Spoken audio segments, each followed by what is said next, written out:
Philosophers throughout history have tried to answer the question of why is there bad in the world?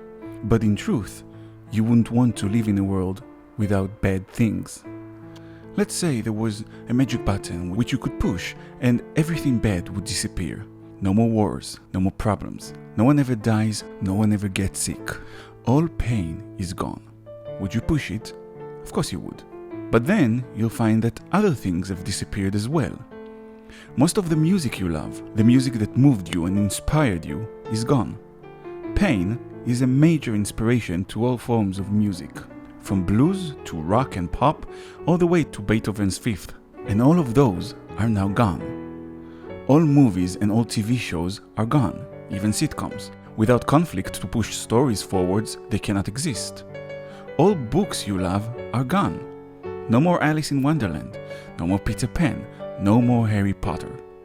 All of Stephen King's novels are now about people having a good day and living happily ever after.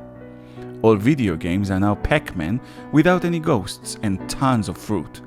And every single time someone plays it, they break a high score. No one goes out to the pub for a pint.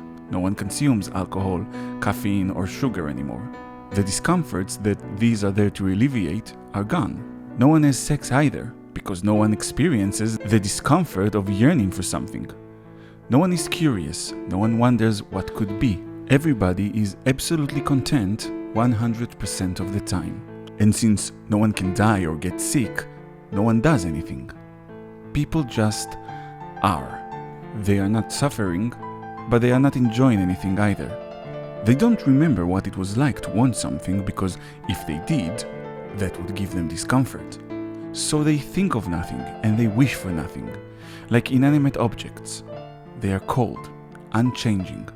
A world without pain is a silent world. It is death. In reality, you are born into a world that needs pain. It is part of existence. It's in its core. It is our never-ending quest to avoid pain and discomfort and improve life that creates all that we value in the world, from poetry to medical science. Without conflict, our stories cannot exist. Without heartbreak, our music is drained of its power and its vigor. You need pain, so you have something to avoid, something to compare to, something to give you the scars that make life worth living. But it's even more than that. You love pain. You find it aesthetic. The grotesque is always appealing to you. From horrors to heart-wrenching dramas where the characters are going through unbearable pain. Because in truth, that time when you saw that show and that character was going through that horrible thing and that sad song started playing, you had a blast. It was beautiful, even though it was painful. That, of course, does not mean that you didn't enjoy that heartwarming romantic comedy you saw the other day. It does not mean that you don't want to have as many good experiences as you possibly can, and it does not mean that you don't wish all the best to everyone else in the world. You are a creature of contrasts, of conflict, and you have evolved in a world of conflict. Existence is driven by conflict. It is what separates life and death. In death, everything becomes one absolute, and all conflicts are resolved. But life is more complex. And while you're alive, you live off this conflict. You love good things, you love bad things.